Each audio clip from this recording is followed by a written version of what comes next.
શ્રી ગિરિરાજ ધરણ કી જય. વાલા વૈષ્ણવ, આપ સર્વેને મારા જય શ્રી કૃષ્ણ. આજે આપણે કૃષ્ણ અર્પણ ચેનલમાં પ્રગટ્યા એમાં શ્રી વલ્લભદેવ એક શ્રી મહાપ્રભુજીની વધાઈનો સત્સંગ કરીશું. જો તમે આ ચેનલમાં નવા હોવ તો આ ચેનલને સબસ્ક્રાઈબ કરજો, સત્સંગને લાઈક કરજો અને આ સત્સંગને બીજા વૈષ્ણવો સાથે શેર કરજો.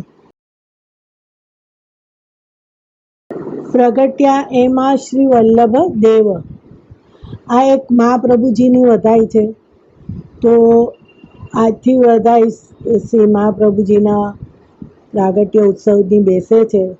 તો આજે એક આપણે વધાઈનો પ્રસંગ લીધો છે કે જે એક હરજી કોઠારી કે જે એક વૈષ્ણવ હતા અસારવાના, તો એમના અનુલક્ષીને આ પ્રસંગ છે કે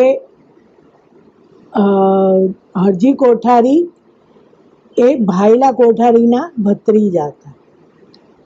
હવે ભાયલા કોઠારી કોણ હતા? તો કે જે અસારવામાં જેમણે વલ્ભાખ્યાન, જેમના ઘરે વલ્ભાખ્યાન પ્રગટ થયું હતું એમના જમાઈ ગોપાલદાસ દ્વારા, તો એ ભાયલા કોઠારી હતા અને એમના આ હરજી કોઠારી ભત્રીજા હતા. હવે આજના એટલે આજના અમદાવાદ એટલે કે રાજનગરમાં અસારવામાં તેઓ રહેતા હતા. હવે હરજી કોઠારી સાત્વિક ભક્ત છે. લીલામાં તેમનું નામ સુરંગી છે. તે ચિત્રાથી પ્રગટ્યા છે માટે તેના ભાવરૂપ છે. હરજી ગુજરાતમાં વેણી કોઠારીને ઘેર જન્મ્યા. વેણી કોઠારી 3 ભાઈઓ હતા. એક ભાયલા કોઠારી, બીજા વેણી કોઠારી અને ત્રીજા જેતા કોઠારી. હવે ભાયલા કોઠારી અને જેતા કોઠારી આ બંને ભાઈઓ શ્રી ગુસાઈજીના સેવક થયા. ભાયલા કોઠારી કૌમુદીની સખી છે અને જેતા કોઠારી વ્રજભામા સખી છે. એક વખત શ્રી ગુસાઈજી દ્વારકા પધારતા હતા. રાજનગરના માર્ગમાં વેણી કોઠારીનું ગામ આવ્યું. ત્યાં એક બગીચામાં મુકામ કર્યો. વેણી કોઠારી તો હતા નહીં, એટલે હરજી કોઠારીની માં હરજીને લઈને શ્રી ગુસાઈજીના દર્શને આવ્યા. તે સમયે હરજી 6 વર્ષના હતા. હરજીની માએ શ્રી ગુસાઈજીને વિનંતી કરી કે મહારાજ, હરજીને શરણે લ્યો. શ્રી ગુસાઈજીએ બેની કોઠારીનો બેટો જાણી અને હરજીને કૃપા કરી અને નામ નિવેદન કરાવ્યું. તે પછી હરજી કોઠારીને શ્રી ગુસાઈજીએ પોતાનું જૂઠન પોતાના શ્રી હસ્તથી લેવડાવ્યું. મહાપ્રસાદ લેતાની સાથે જ હરજીને શ્રી મહાપ્રભુજીની જન્મલીલાનો અનુભવ થયો. એટલે હરજીને વાણી સ્ફુરી અને તે સમયે પોતાની માને બોલીને પદ ગાવા લાગ્યો. એટલે પ્રગટ્યા એમાં શ્રી વલ્લભ દેવ. પ્રગટ્યા એમાં શ્રી વલ્લભ દેવ. શ્રી લક્ષ્મણ ગૃહ વધાઈયા મંગલ સોહેલરા. પ્રગટ્યા એમાં શ્રી વલ્લભ દેવ.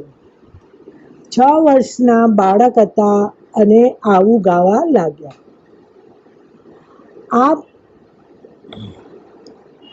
તો હવે આપણે આ જે વધાઈ છે તેનું ગાન કરીએ.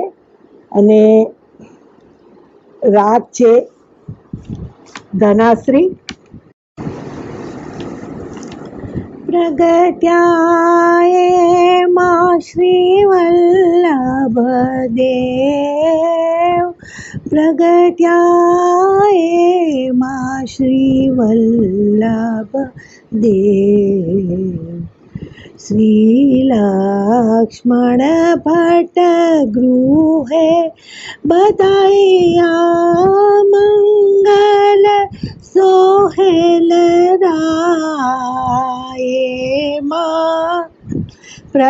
પ્રગટ્યા શ્રી વલ્લભ દેવ.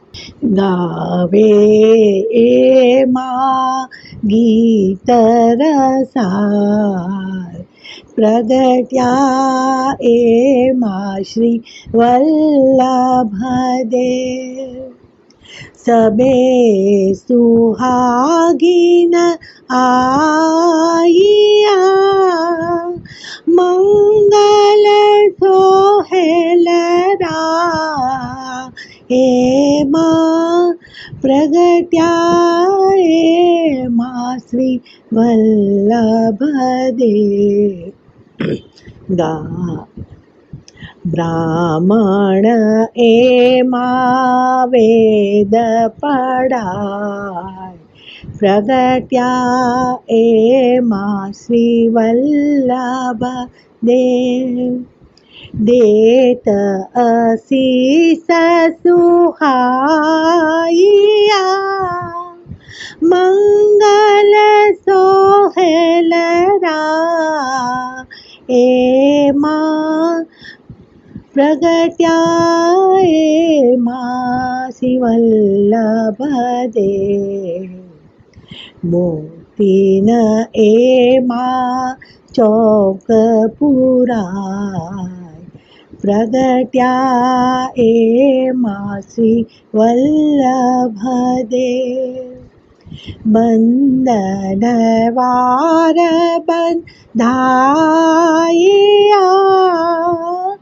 મંગલ સોહેલરા એમાં પ્રગટ્યા એમાં શ્રી વલ્લભ દેવ.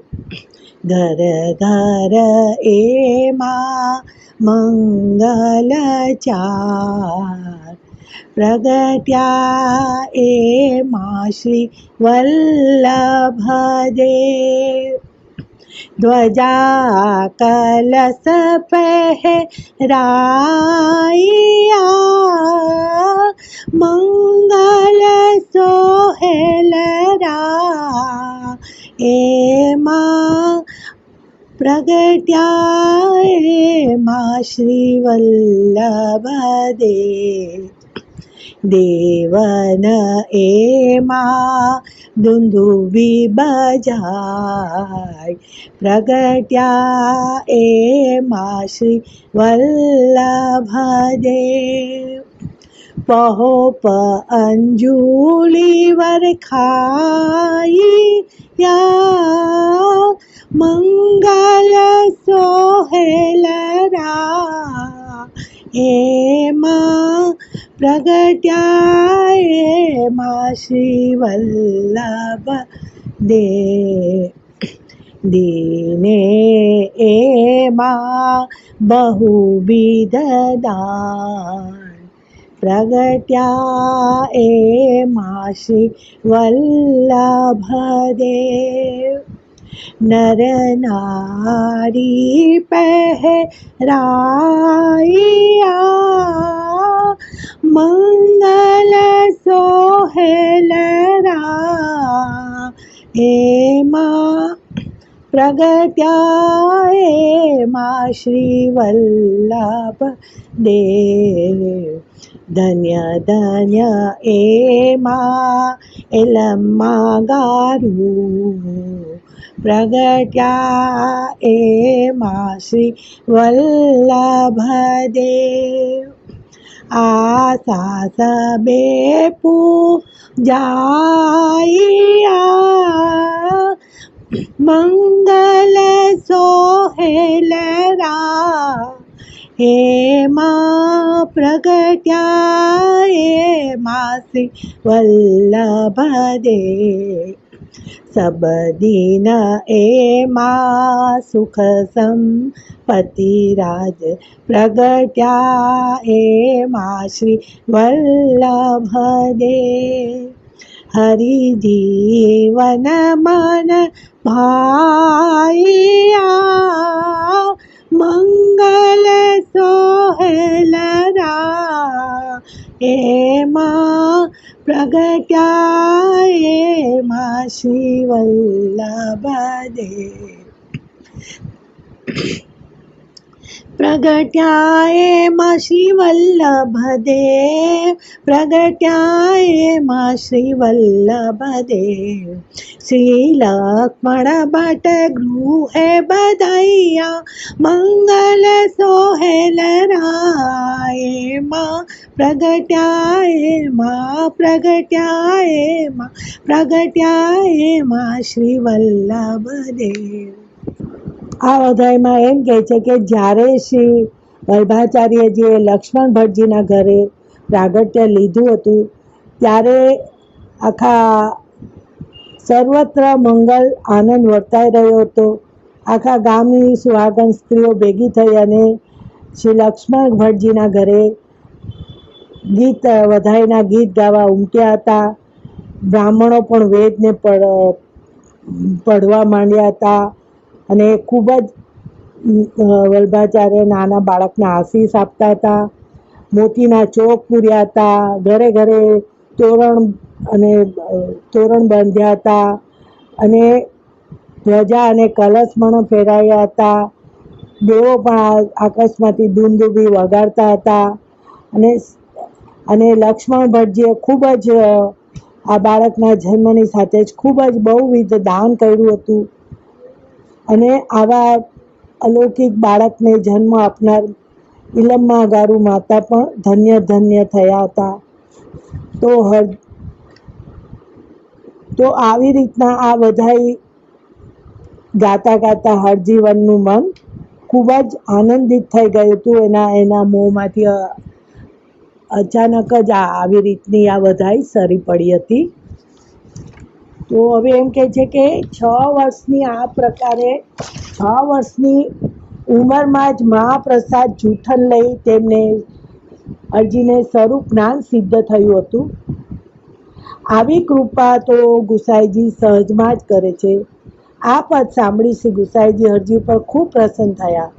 તો તે સમયે જ ગુસાઈજીએ આપનો ચરવિત ઉગાર હરજીને આપ્યો. પછી ત્યાંથી શ્રી ગુસાઈજીએ વિજય કર્યો અને રાજનગરથી દ્વારકા ગયા.